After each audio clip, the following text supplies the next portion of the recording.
The most disturbing internet rabbit hole I've ever been down. It made me want to rip my eyes out. I think I vomited 5 times while going down an internet rabbit hole the other day. Ever see something so disturbing the only way you can feel even slightly better is by sharing that shit with someone else? Well, that's what I'm doing. Or bleach your eyes. Whichever is easier, to be honest. But I'm mortified by the strings of different things I've found connected to the serial killer called the human sex doll maker. And I think I'm really wishing those memory wipes for Men in Black were real. I know you are probably wondering where my fascination with such a sick topic even begins. Would you believe it started just by Googling local sex toy stores? Fuck my life. And fuck Reagan Searle and his awful life. File 1, Patient Private Record of Reagan Searle from Esther Springs Psychiatric Ward. Declassified as of July 2021. The victim was found with her fingers crudely cut off, as if a dog had bitten down hard on the knuckles and twisted. It didn't take long to figure out what had happened. We saw the fingers dangling from the man's mouth right after the orderly managed to inject a sedative. Normally the drugs could take down 4 grown men that were twice the size of this guy, but some unnatural strength kept him going as 6 large nurses held him down. Even after the drugs took effect, the bloody fingers still remained in his mouth defiantly.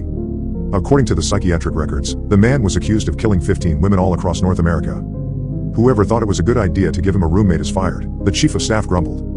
I was told in less than an hour I would get to interview this man, this killer, so I asked to review his patient file and figure out what type of twisted mind I was dealing with. Mr. Searle is a 38-year-old Caucasian male with necrophiliac obsession and other abnormal sexual behavior relating to non-human objects, as observed by staff for the past 36 days in the Kingsport Correctional. He was transferred for psychiatric re-evaluation due to circumstantial evidence surrounding a warehouse fire outside of Evergrove.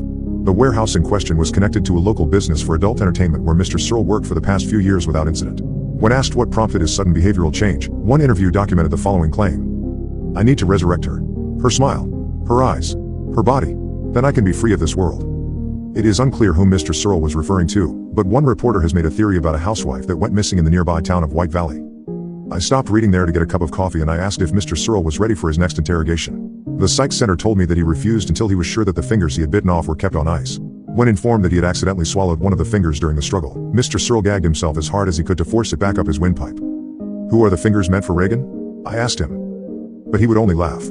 Laugh and then cry when he said her name. His wife, Dolores. His one true love. The one that got away. File 2, Investigative Report of Warehouse Fire. Declassified as of June 2020. Fire department called the redacted PD for backup and reported a suspicious smell emitting from a burnt warehouse known for adult pleasure. I, Detective Phillips, brought